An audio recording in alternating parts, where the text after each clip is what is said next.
आज हम यह सवाल देखेंगे। इस सवाल में दिया गया है कि 11/10 की पावर 7 गुणे 10/11 की पावर 10 गुणे 11/10 की पावर 9 बराबर 10/11 की पावर 9m + 17। तो इसमें पूछा है कि m का मान क्या होगा।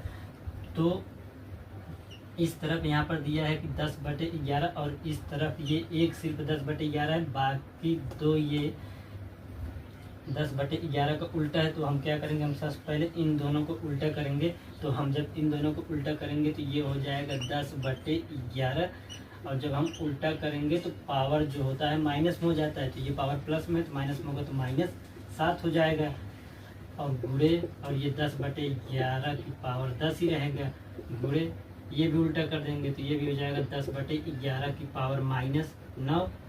उसके बाद बराबर में दिया है 10/11 की पावर 9m + 17।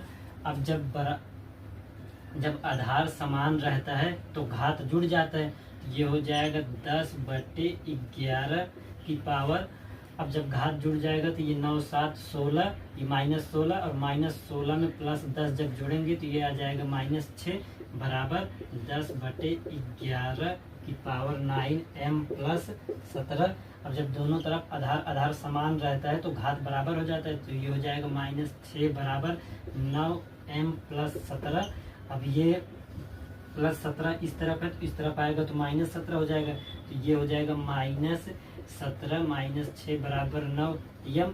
अब -17 और -6 जुड़ जाएगा तो ये हो जाएगा -23। तो ये हो जाएगा -23। अब यहाँ पर 9 इस तरफ गुणे में है तो ये इस तरफ आएगा भागे में। तो यम का मान क्या हो जाएगा, -23/9। तो इसमें ऑप्शन सही हो जाएगा ए। हम लेकिन पेपर में इतना बड़ा थोड़ी सॉल्व करेंगे, हमें इतना समय नहीं मिलता है। तो हम क्या करेंगे, हम देखेंगे इस तरफ 10/11 है तो हम क्या करेंगे, हम तीनों को 10/11 पहले बनाएंगे।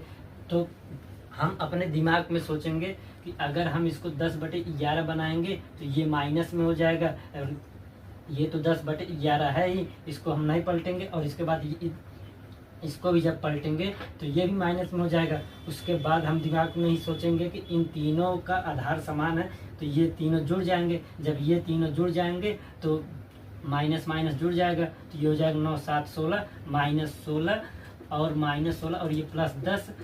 तो ये -16 में से +10 घट जाएगा तो ये बचेगा -6। और बराबर के जब इस तरफ आधार समान है तो हम क्या सोचेंगे, तब जब बराबर के इस तरफ भी आधार समान है